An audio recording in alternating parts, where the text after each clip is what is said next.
Kawawa naman yung apo ko, no? Birthday na birthday niya. Nasa kulungan at nag-iisa. Kung alam ko lang talaga siya ang nagnakaw nun.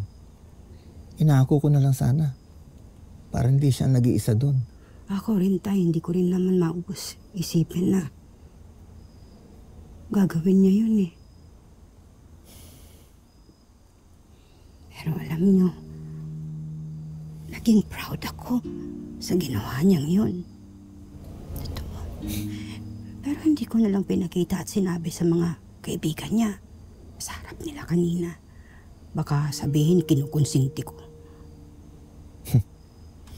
Alam mo, mabuti talaga ang puso ni Tera.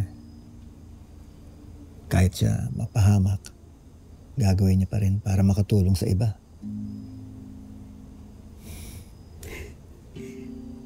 Alala niyo, di ba noon, pangarap niya talaga maging superhero. Talaga yung gusto niya.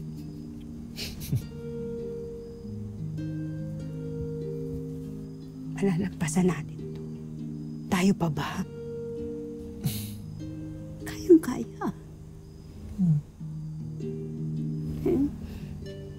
Siyempre, mabigat lang dito kasi birthday na birthday niya, hindi natin siya kasama.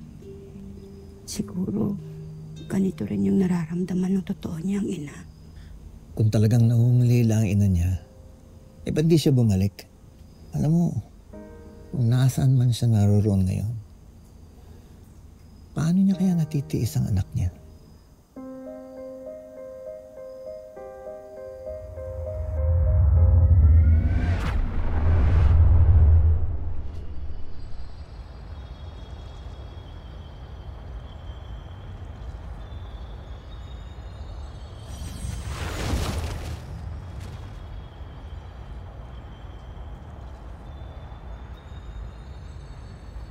Baelya Elden. Dumating na ang panahon ng aking kinakatakutan.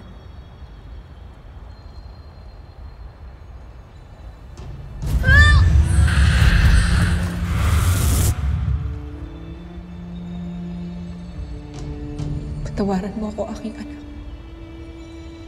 Kung wala ako sa piling mo, nais naman kitang makasama. Ngunit ako'y isang bihag na tanging ikaw lang ang makakapagpalaya.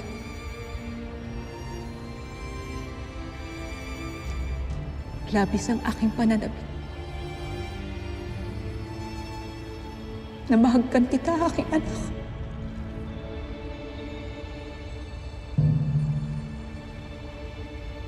As naively